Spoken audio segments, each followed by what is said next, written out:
serez mes témoins, une émission sur la télévision de Jésus-Christ. Vous serez mes témoins, une émission...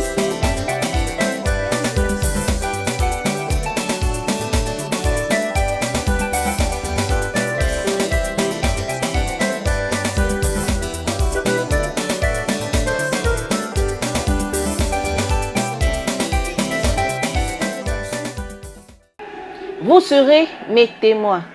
Une émission sur la télévision de Jésus-Christ, CVV International, qui montre l'action du Saint-Esprit dans la vie des disciples et messagères formés ou en formation, conformément à Acte 1, verset 8, où la Bible déclare « Mais vous recevrez une puissance et le Saint-Esprit survenant sur vous, vous serez mes témoins à Jérusalem, dans la Judée, dans la Samarie et même jusqu'aux extrémités de la terre. » CVV International se donne ce devoir d'aller vers ceux-là qui ont expérimenté la main de Dieu, afin qu'ils nous partagent leur expérience pour nous encourager et nous fortifier. À la loi et au témoignage, si l'on ne parle pas ainsi, il n'y aura point d'aurore pour le peuple.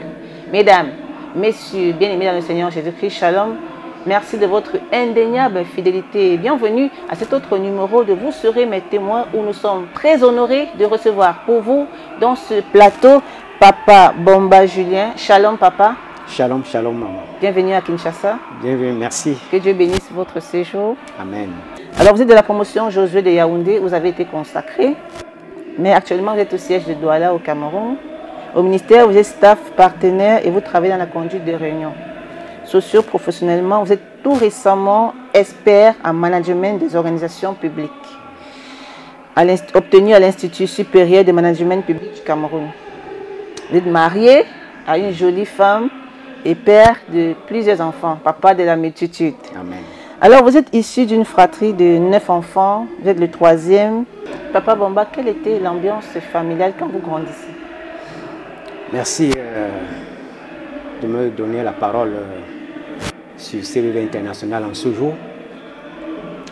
Je dois dire que lorsque nous grandissions dans la famille paternelle, dans notre famille, l'ambiance était bon enfant. C'est-à-dire que nous étions quand même à l'abri du besoin, parce que papa travaillait dans une grande société d'État de la place à Douala. Et pour preuve, j'ai fréquenté de grandes institutions. J'ai commencé par le primaire à la cathédrale de Douala, comme les parents étaient catholiques convertis, malgré le fait qu'en dehors de ça, ils étaient dans autre chose. Et nous avons grandi comme ça. Je suis parti de cette école-là pour l'internat, le collège Sacré-Cœur de Makar. Pour ceux qui connaissent le collège Sacré-Cœur de Makar à l'époque, ça ne coûtait pas 10 francs. Donc j'ai mis pratiquement 6 ans là-bas, de la 6e en classe de première à l'internat.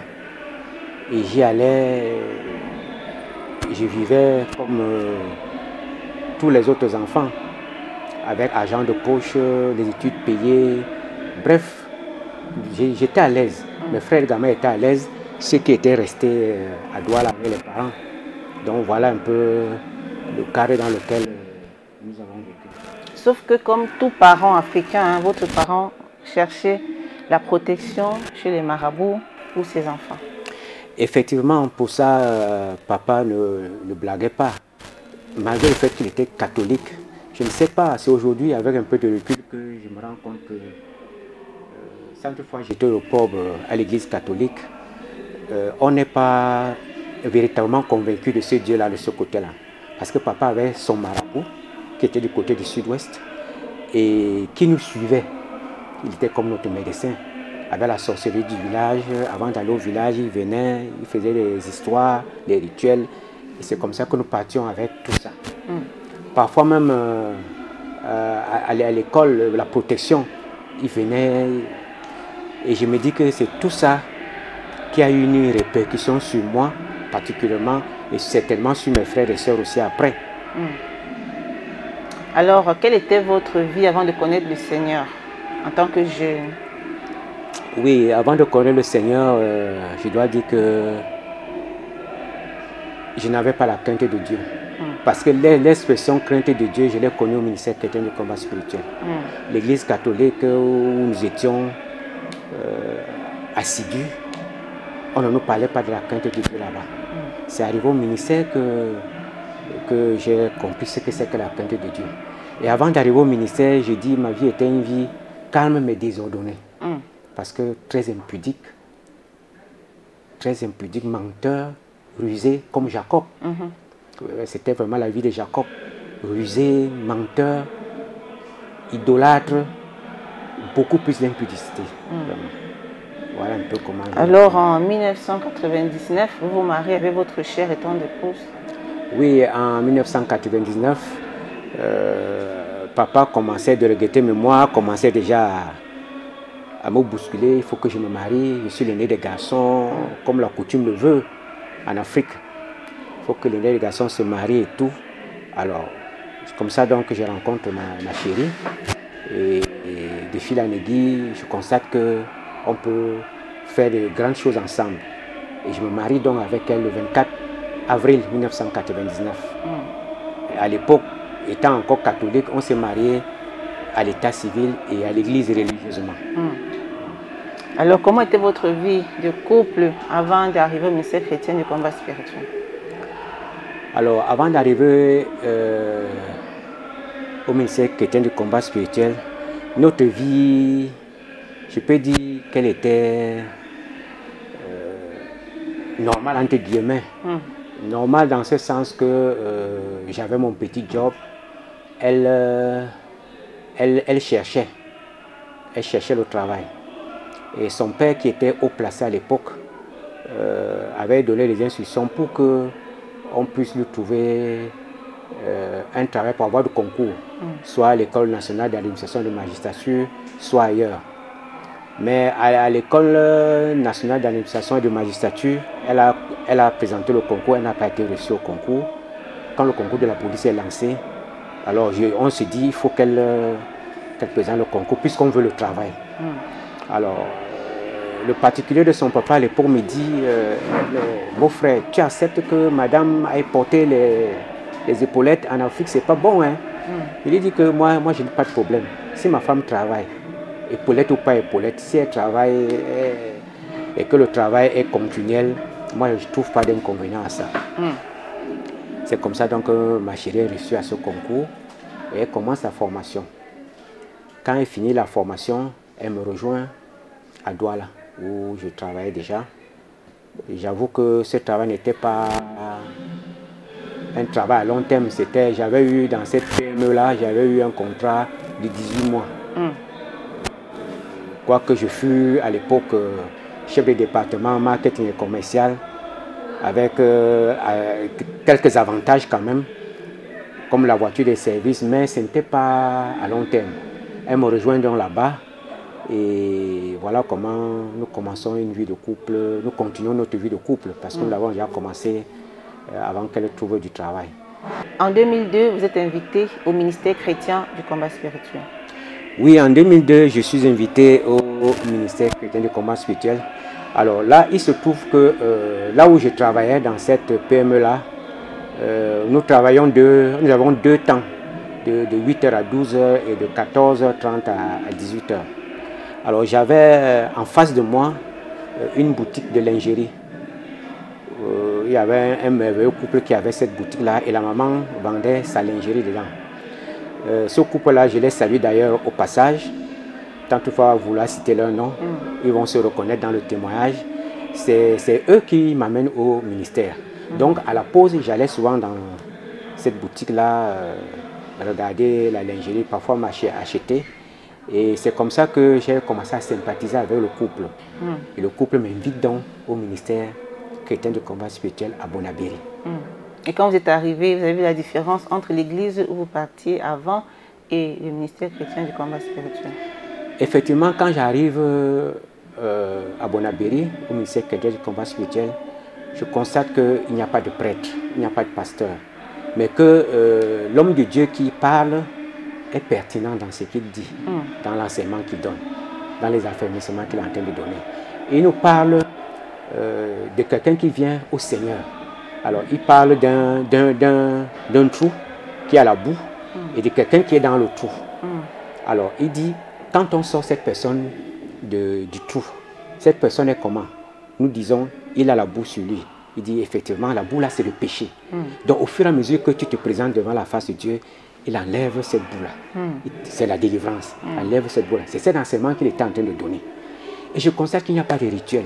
Pas d'eau bénite, pas d'encens. Il n'y a que la parole de Dieu et la Bible. Voilà ce qui me frappe d'abord au ministère chrétien du combat spirituel. Et qu'est-ce qui vous a fait rester par la suite? Alors, ce qui m'a fait rester par la suite, c'est que quelques temps après, j'avais déposé des dossiers. De travail ailleurs. Alors j'ai dit à Dieu, Seigneur, je voudrais te connaître, si tu es le véritable Dieu. Voilà les dossiers que j'ai déposés. Seigneur, agis. Ça n'a pas tardé. Comme on le dit souvent au Cameroun, un jour comme ça, mon téléphone sonna. J'étais en ville, je prends mon téléphone et c'est une Française qui m'appelle dans cette mission nationale-là pour passer les tests. C'est comme ça que je vais passer les tests. Nous étions 4. Et parmi les 4, je fus retenu d'un poste de travail à Yaoundé. Voilà comment je demeure au ministère chrétien du combat spirituel. Dès lors, vous investissez pleinement dans la recherche de votre délivrance. Votre épouse vous a rejoint 4 mois après. Vous continuez à chercher Dieu. Alors, quelles sont les condamnations de votre famille? Alors, dans la recherche de la délivrance, je constate que nous avons certaines condamnations dans la famille. Il y a d'abord le chômage. Nous sommes intelligents, on n'a pas besoin de trop se casser pour apprendre. On retient, on a des diplômes, mais on n'a pas de travail. Certains sont dans le célibat. D'autres, il y a des limitations, tu ne peux pas investir à un certain niveau. Et chez moi particulièrement, le chômage a été très frappant. Parce que les camarades avec qui j'étais à l'école, quand je les retrouve dans des postes qui étaient même derrière moi, je me dis, mais Seigneur, qu'est-ce qui se passe? Ce gars, il ne me valait pas quand même. Mais pourquoi moi? Je constate donc qu'il faut chercher Dieu. C'est comme ça que je me suis approché de ce Dieu-là. J'ai continué à le servir. Et quand j'ai continué dans cette multinationale-là, vraiment j'avais un bon salaire. J'avais de bons revenus. Et ma vie a changé, la vie de membres de ma famille a également changé. Alors, à la recherche de la délivrance, Dieu vous fait beaucoup de révélations, mais celle qui nous retient, c'est que vous vous voyez avec la tête d'un animal. Oui, effectivement, c'est ma chérie qui reçoit cette révélation-là. Le Seigneur lui dit, voilà ton mari, il a la tête d'un animal. Qu'est-ce qu'un animal peut recevoir devant les hommes? Un animal, il est fait pour être abattu. C'est comme ça que quand il me fait la révélation, on continue à chauffer la prière, on continue à renoncer, à détruire, à renoncer à détruire, à renoncer à détruire. Et c'est comme ça que le Seigneur a continué à faire dans notre vie. Alors on vous a présenté comme étant nouvellement expert en management des organisations publiques. Quand avez-vous repris les études? Comment ça s'est passé? Alors j'avoue que entre-temps, j'avais vraiment laissé le côté études. C'est vrai que je lis beaucoup, mais les études en tant que telles, je n'y pensais vraiment plus. Parce que je suis arrivé là où je travaillais dernièrement comme chargé de la décentralisation dans le cadre de la mobilisation des fonds. Parce que je m'occupais de la mobilisation des fonds au niveau des bailleurs internationaux.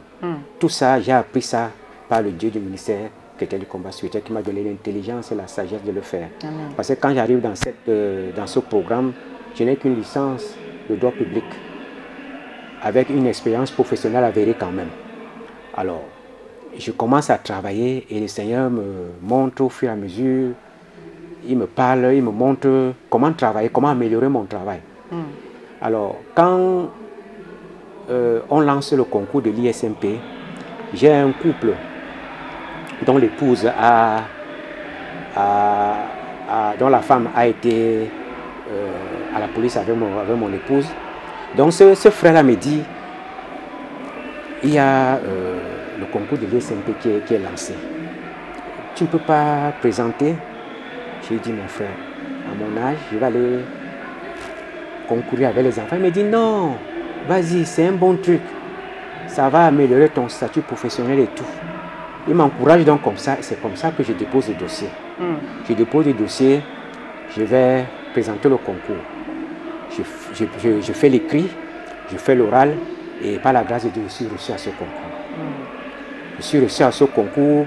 Un mois après, on lance le début des cours. Il faut que j'aille au cours de 16h à 20h, de lundi à vendredi, chaque jour.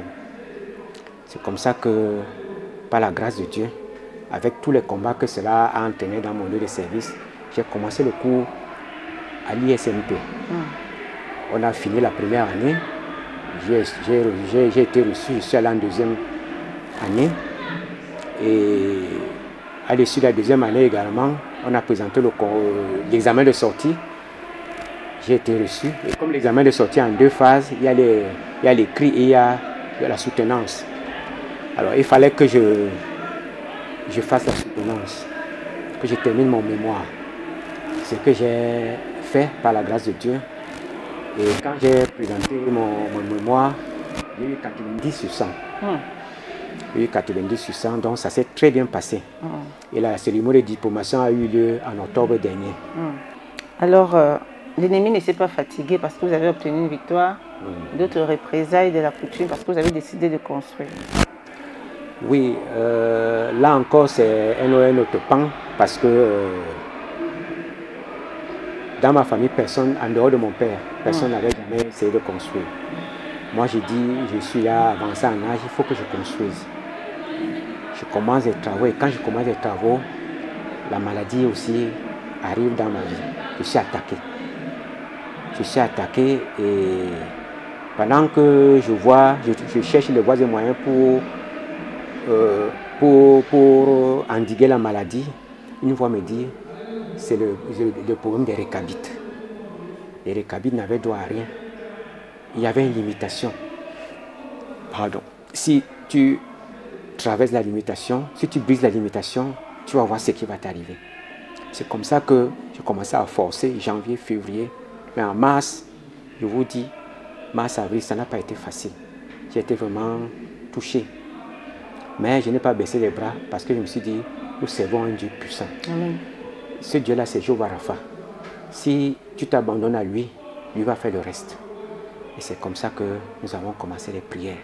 Toute la maison, même les enfants qui sont debout dans le champ de Dieu aujourd'hui, c'était à partir de là. Ils ont commencé à se lever la nuit pour prier pour papa et tout et tout. Tout le monde voyait comment je m'effondrais. Je perdais du poids, je perdais du poids malgré la prise de médicaments. Donc comme ce problème était spirituel aussi, nous avons commencé à attaquer le côté spirituel en même temps que je prenais les médicaments. Et le Seigneur a commencé à faire. Et quand mon épouse est venue à la Cité des Triomphes, à Kinshasa, dernièrement, on devait être ensemble pour chercher la face de Dieu. Mais je n'ai pas pu parce que j'avais encore certains dossiers à traiter au Cameroun. Quand elle est rentrée, je me suis dit, papa Alain sait que je dois arriver. Il faut également que j'arrive parce que j'ai décidé d'aller à Kinshasa avant la fin d'année pour que j'aille chercher ce Dieu-là. Parce que le thème que nous avons eu cette année, je crois que par révélation, le Seigneur me parlait déjà. Donc j'ai décidé de sacrifier les fêtes de fin d'année avec la famille pour venir devant la face de Dieu, pour venir chercher ce Dieu-là. Ce Dieu-là qui est Jéhovah Rapha, qui est Jéhovah Jireh, qui est Jéhovah Sabaoth. Celui-là qui, quand un combat s'élève dans ta vie, il s'élève le premier. Donc, je suis arrivé depuis le 16 décembre dernier et je suis encore là devant la face de l'Éternel. Comment vous vous sentez maintenant après les prières Non, il y a un changement parce que je reprends les forces, je recommence à manger normalement et j'ai la foi que le Seigneur qui a commencé va achever ce qu'il a commencé dans ma vie. Alléluia. Donc, vous avez aussi en vous la colère. Dieu vous a délivré. Dieu vous a délivré de l'impudicité, du mensonge. Vous avez une nouveauté de vie à mi-parcours parce que la délivrance c'est un processus. Mesdames et messieurs, vous comprenez donc la vie de Papa Bomba et ce que ses frères, tout petits, étaient déjà emmenés sur les marabouts pour une certaine protection. Qu'est-ce qui a été vendu? Qu'est-ce qui a été sacrifié? Mais plus tard, Papa Bomba constate dans sa vie qu'il y a la limitation, le blocage, limitation à trouver le travail, limitation à construire. La Bible déclare en réalité dans l'homme c'est l'esprit. Il a une révélation où il a la tête, son épouse a une révélation où il voit son mari qui a la tête d'un animal. On se souvient encore de l'histoire biblique où Jésus disait il n'est pas bon de prendre le pain des enfants et de donner aux chiens. Donc ce que nous on cherche, quand Dieu nous regarde, il voit une autre chose, il voit une identité d'animal, il voit une identité de prostituée, de sorcière. Voilà pourquoi nos prières ne trouvent pas souvent une solution. Quand il a cherché la délivrance, Dieu a fait de lui un expert en management des organisations publiques. Dieu ne s'est pas arrêté là. Eu égard à la condamnation qui s'est levée des représaliés de la coutume, il ne devait pas construire. Comme l'histoire des Récabites, Jonadab, notre père, nous a donné cet ordre de ne pas boire de vin. On prend le vin pendant les fêtes. Donc il était interdit de fêter. Interdit de ne pas construire, il devait demeurer toute leur vie sous les tentes. Quand Papa Bomba a voulu construire, il a été frappé. Mais heureusement pour lui, il est dans la barque de Jésus. Le Dieu de papa et maman Olangi ne l'a pas abandonné. Il déclare que 1000 tombent à ton côté, 10 000 à ta droite, tu ne seras pas atteint. Il n'a pas été atteint. Aujourd'hui, il a décidé de venir passer les fêtes de fin d'année en cherchant continuellement la face du Seigneur. Il se sent bien, il reprend ses forces. Dieu a visité également sa femme, ses enfants qui commencent à servir Dieu.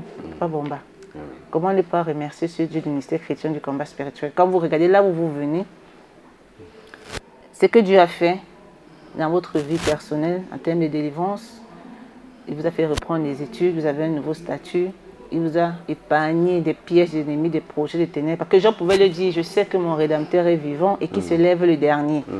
Vous avez triomphé sur la mort, sur la maladie, sur la limitation aux études. Il y a nombreux de papas, de mamans, de jeunes, où il y a une limitation. Soit à ne pas se marier. Si tu oses te marier, tu meurs. Si tu te maries, tu réussis à te marier, tu n'as pas d'enfant. D'autres sont condamnés à ne pas étudier. Si tu étudies, tu n'auras pas le travail. Donc à tout niveau de la vie, il y a toujours une limitation. Il y a une limite à ne pas franchir. Mais vous avez franchi la limite. Et Dieu, qui vous a protégé, vous protégera encore. Amen. Alors, quel conseil pouvez-vous donner à ceux-là qui passent par les mêmes moments que vous êtes passés? Amen.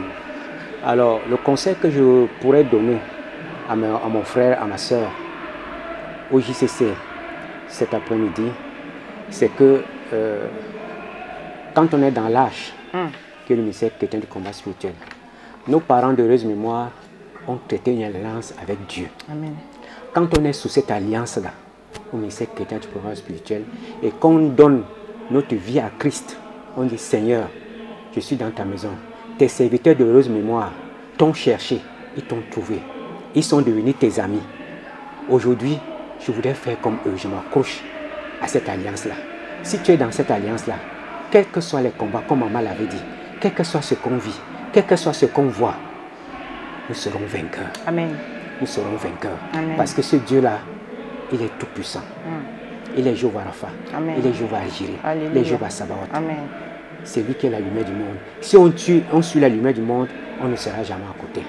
Donc toi papa, toi maman, qui connais les mêmes problèmes, ne te fatigue pas. Accroche-toi à Jésus.